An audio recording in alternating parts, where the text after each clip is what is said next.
Hey book nerds, welcome to my channel. So today I'm finally filming my December wrap up. It's coming up a bit late. December was a very busy month for me. I had a lot of family stuff I had to do. I've got some career stuff I need to do still, and I haven't had much time to film, but I'm finally getting the chance to, so I'm going to be doing a couple of videos today. The first of these is my December wrap up. Some of these books I've already talked about. I'd read them as part of 'Tis the Season-a-thon, and I did a wrap-up video for that, so I'll link that down below. But to kind of briefly recap what I read in that week, I read Let It Snow by three assorted authors, which I gave 3 stars, and it was my least favourite read of the 'Tis the Season-a-thon. I read My New Crush Gave to Me by Shani Petroff, which I gave 4 stars. I really loved it. It was a very cute Christmas themed contemporary. And I read Snow in Love by 4 assorted authors, which I gave 4 stars. I loved it, really cute stories. There was only one of them that I didn't like. So yeah, go watch that video if you want to know more detail what I thought about those ones. The next book I read was another assortment of short Christmas stories, and this was A Christmas Stocking and Other Stories by Katie Fjord. This I gave 3 stars. It's an adult contemporary short stories, and most of them were okay. There was one really weird one, so it's sold as a selection of contemporary short stories, and one of them just has ghosts in it and time travel, which I wasn't expecting, and that's not necessarily a bad thing because I do love sci-fi and I love ghosts and horror stories, but it was just a bit odd and it didn't really fit with the rest of the other stories. The first story did not gel with me at all because it involved cheating on partners, and the main guy was a bit of a... I didn't like his attitude. He was very much, I don't know, cocky and playing a game with the main character, trying to trick her into liking him, and I wasn't okay with that. So it's not a bad short story collection, there's just a lot of elements in it that I personally don't like in my love stories. But it was alright for like a light Christmas read. The next book I read wasn't Christmassy at all, and that is The Sister by Louise Jensen. I've been meaning to read this for absolutely ages. I read my first Louise Jensen book earlier this year, and it was an arc. I believe it was called The Date, and that was pretty good. I really like her writing style. This one was kind of okay. My mum read it first and absolutely loved it, which is why I decided to read it. So it says on the blurb that it's about a woman whose best friend died when they were teenagers, and they did like a memory box together, and there was a pink letter in that box, and she's going to open it and it's the last ever words from her best friend, and apparently they contain a secret. It's not actually about that. The pink letter plays very little part in any of the plot. I'm not even sure we find out exactly what it says, and if we do, it's not important to the plot, which I found really weird because it's such a good thriller setup and then it's not actually about that at all. But anyway, what it's actually about is this woman, and her best friend was called Charlie, and when they were teenagers they were best friends. Charlie died, so now our main character's having some problems with her husband, and this stranger comes to stay with them because she reminds the main character of Charlie. And I don't think that's quite right, to be honest. I don't really remember the plot of this one anymore, and that just shows how average it was because I only read it like 3 weeks ago now and it's already faded from memory. All I remember, the reasons I rated it lower: the writing style is still great, I still really like her style. You can tell this is her first book. There are a lot of elements in the plot, it's not running, like the plot's not as smooth. It's kind of about the wrong character. It should have been about Charlie, only Charlie's dead, and instead it's about this other person, but all the emotional impact and the important characters in the story are to do with Charlie, like Charlie's mum, and I don't really understand why it's not about Charlie. It would have been a better story if it was about Charlie and Charlie wasn't dead.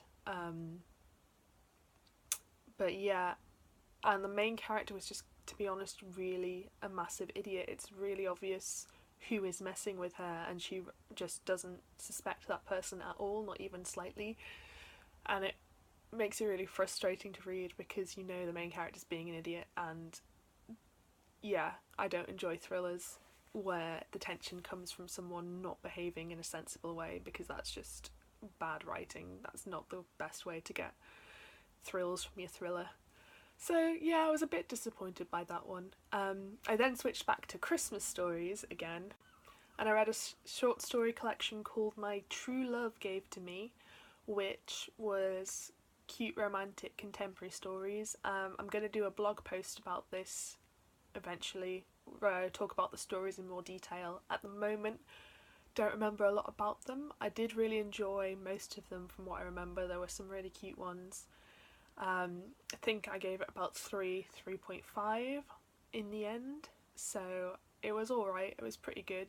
Not as good as the other ones, but the stories were much shorter, so obviously it's not going to make as much of an impact unless it's a really strong short story. I then followed it up with another short story collection called I'll Be Home for Christmas, and this is about, this is written by British authors, and the theme is kind of homelessness slash things not being good at Christmas. It's a good read. I gave it 3 out of 5 again, and again I'll be doing a blog post where I talk about the stories in more detail, so once both of those are up I will link them down below. I'm not sure when I'll get around to doing that, but hopefully it'll be this month. But as a short story collection to read at Christmas, it was somewhat depressing, which I guess is to be expected given the nature of the collection, but there was a couple of parts of it that were really weak. There were a few poems that I just kind of skim read because they weren't that good. I remember there was one short story I really liked, and that was about a girl and a boy, and the girl clearly has really terrible home stuff going on, and the boy is like the golden boy of the school, and they've just started meeting each other after school to delay her going home. And they never talk about what's going on in her home life, but there's got a really good exploration of this kind of not quite romantic, not quite friendship, just a bond between two people that's formed organically, and that was really interesting. I really liked that story. So yeah, as a collection, again, just kind of average on the whole, but if you like that kind of story and you're not afraid of the more depressing elements, I would definitely recommend it. It doesn't quite get you in the feel-good Christmas mood, but it certainly has some interesting things to say. The next book I read was actually an arc, and it was Hunting Annabelle by Wendy Hurd. This came out on the 25th of December, so Christmas Day, 2018, and I really struggled with what to give this. I have got a blog post for it, which I'll link down below, but I'm basically going to talk about what I wrote there. Overall, it was a 2.5 for me, unfortunately. This is about a boy with schizophrenia, so we're told, and he went to an institution because he did something bad to a girl when he was younger, and he's just come out of the institution and he's living at home and his life's kind of a bit of a mess. He's not really sure what he's doing with his life, and then he meets this girl, Annabelle, at a theme park. They go on a date, and then on that date she gets kidnapped in front of his eyes. She gets taken into a van. He has to go to the police and convince them that what happened, that she has been kidnapped, only they don't believe him because obviously he's a schizophrenic, he has hallucinations and dodgy past relating to girls that he likes, and that all sounds super interesting, and the first maybe third of this is super interesting. However, it then kind of becomes really repetitive really quickly. It basically follows the pattern of the main guy, he's called Sean by the way. He goes, finds someone from Annabelle's life, talks to them, they give him the next person to talk to, he goes to that person, he talks to them, they give him the next person to talk to, and that goes on for like another third of the book. And then the ending is just really bad. I'll spoil it in a second, but I'm going to warn you before I do that, but this bit is non-spoilery, so basically the reason I don't like it is it changes from being a thriller into something else, and that's what I don't like, because you get no warning of that, and I don't think it fits with the rest of the story. Other reasons I don't like it before I go into spoilers, The mental illness stuff is handled really badly. I don't expect a lot from thrillers. I'm used to thrillers handling mental illness badly. So my standards are really low, but even for low standards, like, there's just things that don't make sense. I assumed the author was doing it as I was reading it because there's a lot of ambiguity, and I was like, oh well, maybe she's representing schizophrenia so badly because Sean doesn't actually have schizophrenia, and then that's not really explained. No, it's just kind of badly handled. And now I'm going to go to spoilers, so I'll put my hand up. When my hand goes back down, it's okay to continue watching the video. So, the ending. Basically, Sean discovers that Annabelle kidnapped herself because she is actually a vigilante serial killer who targets people who have committed, like, sexual assault crimes, which Sean hasn't, as far as I'm aware. He did kill someone he was attracted to, but he didn't actually sexually assault her, so I don't really know why Annabelle's going after him. But anyway, they have this little cat and mouse thing for about 5 chapters where they're trying to kill each other, and then they realise that they're in love after one date, and the rest of the time spent murdering each other, they're in love. So they decide to team up, and it ends with this epilogue where she's going on a date to kill someone, and he's just, like, trying to cope with it. And I just don't like it at all, because it's gone from a thriller atmosphere to a romantic atmosphere, and it's not a romance you can really root for unless you have a very specific taste in romance, and if you did, you wouldn't really pick up this book because there's nothing to indicate that it has those romantic things in it. But anyway, I just thought it was a really weak ending, and it knocked the whole thing down. Yeah, I'll put my hand down now. So yeah, that unfortunately was very disappointing, and I can't really recommend this book, unfortunately.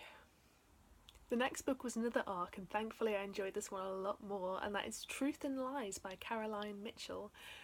This I gave 4 stars, and this is about a woman who's working for the police force. Her name's Aimee, and she gets a note from a famous serial killer who's in prison telling her that the serial killer is Amy's real mother. Not only that, she knows the location of the 3 final bodies that the police never managed to find, and she will tell Aimee the location of these bodies if Aimee plays along with her and does what she says. For example, goes, visits her and talks to her in person. This was a really good thriller. There was a lot going on in it. There was a lot packed into the amount of pages it had, but it all worked really well together. It built up tension. There wasn't anything that felt like it was too much story to focus on. Aimee was really compelling as a main character. She was very interesting, and you felt real emotional connection to her based on the stuff that was happening with her mother. There was a lot of good elements in this. There wasn't much that I didn't like. The writing style was really good. It made you really want to keep reading. There have been a couple of thrillers with a similar premise where the serial killer specifically targets a detective in the force and only communicates with them and refuses to give clues to anyone else, but this was really strengthened by having that family bond of the serial killer being her actual mother, and Aimee doesn't tell anyone on the force that she is her mother, so it adds another element where she's trying to not let any of her co-workers find out because she's afraid that they'll judge her badly, because her adoptive father was like head of the police force for ages and is really respected. And Aimee obviously feels a more stronger connection to him than she does to this serial killer mother who she didn't know since she was 4. Another really good element was the pacing. It does like the kind of usual thriller thing where it reveals things bit by bit to keep you reading, but it doesn't do it in an annoying way at all. And the characters and the side characters, because there are some side plots, as I mentioned, there's a fair bit going on, they're all compelling enough that you don't mind when it switches story. You're not waiting to get back to the main story because you're interested in all of the stories, which is a really skillful thing for the author to do, because I've read so many thrillers where that is not the case at all and you only care about one of the stories and everything else is just filler. But yeah, no, I'd highly recommend this. This is a really strong police procedural thriller. and that's my least favourite kind of thriller, apart from political thrillers, which I don't read at all. I really enjoyed this, so I'd pick it up if I have the chance. I forgot to say, but this was published on the 30th of August in 2018, and as you can tell, I'm really behind on my arcs. That's going to be something I work on in 2019 to keep up to date with them. Next book I read was Wintersong by Jae-Jones. This was something I was quite looking forward to reading. It has been on my TBR for a while and I haven't picked it up yet, but I thought it would be the perfect time of year to read it because it's all wintry and it's not Christmassy. I read it after Christmas, so that didn't matter that it wasn't Christmas anymore. But unfortunately I was not a fan. I gave this 2.5 stars. This is about a girl who is really invested in music. I believe the family is German. I'm pretty sure they're German. But the girl is really invested in music. The whole family is pretty much invested in music, and she has a beautiful sister and a younger brother who is going to basically become a musician's apprentice, and her beautiful sister gets kidnapped by the Goblin King. So the main character decides to go and rescue her sister from the Goblin King. When she was a child, the main character used to play with the Goblin King, and this basically is an extension of those childhood games. This book is hard to sum up because the plot that I just told you is the plot that's on the blurb. That is not really the plot of most of the book. I'm not going to say what is the plot of most of the book because it's kind of a spoiler, but that's basically only the first third, if that. Whereas I was expecting a whole book about her travelling through a fantasy world, the Goblin world, and basically I was expecting it to be more like Labyrinth, which is what the plot implies. Not that I want it to be more like Labyrinth, but I was expecting more of that kind of story. This is very heavily a romance story, which I did not realise. The fantasy elements are minimal.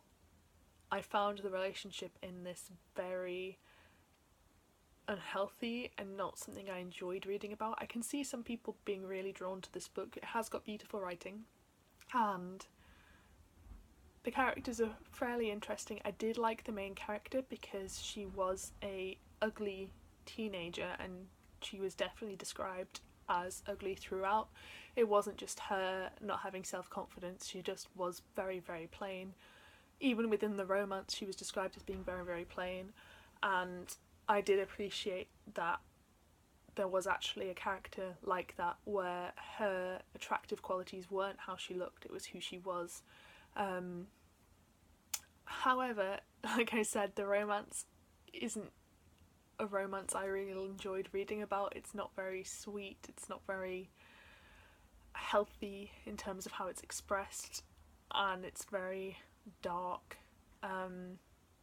There was some scenes which were very sexual, which I wasn't expecting either, and overall it just wasn't the type of book that was for me. I'm glad I read it, but I will not be picking up the sequel. I have zero interest in what happens next. And yeah, if you like dark, moody and healthy romances, you might really enjoy this, and the writing is fantastic, but otherwise I'd give this a skip if you're after a good fantasy story, because this is not it. And the final book I read is one that has been on my TBR for literally about 4 years, if not longer, and that is Lies My Girlfriend Told Me by Julianne Peters. This is about a girl whose girlfriend dies suddenly and unexpectedly, and then she finds out that her girlfriend had another secret girlfriend that she never knew about, and she meets with this other secret girlfriend, and it's basically about her grieving, coming to terms with the fact that the person she thought she loved didn't really exist. And it's a really good contemporary. I really loved it. I actually gave it 4 out of 5 stars, which is rare for a contemporary for me to give. It kind of gave me History Is All You Left Me vibes, only this came out way, way before that. And to be honest, I think I enjoyed this one a lot better than History Is All You Gave Me, because I felt like the aspects, the romantic aspects were handled a lot better, and I was a lot more invested in the characters and how they felt. And yeah, it was just a really good story. I definitely recommend it if you have read History Is All You Left Me or anything similar and you like kind of contemporaries that are about that kind of topic, because it's a really good example of it, and it's a shame that it's kind of History Is All You Left Me is the one that's gotten famous, because to be honest I think this one's better. So yeah, those are all the books that I read in December. Sorry about the lack of detail on some of them, but like I said, I will be doing blog posts for the short story ones, so you'll be able to hear about those in more detail when I actually get around to writing them. I hope you had a wonderful December and festive season. I hope you read lots of great books and it was a good end of the year. If you enjoyed this video, please give me a thumbs up, it helps me out massively. And I hope to see you next time.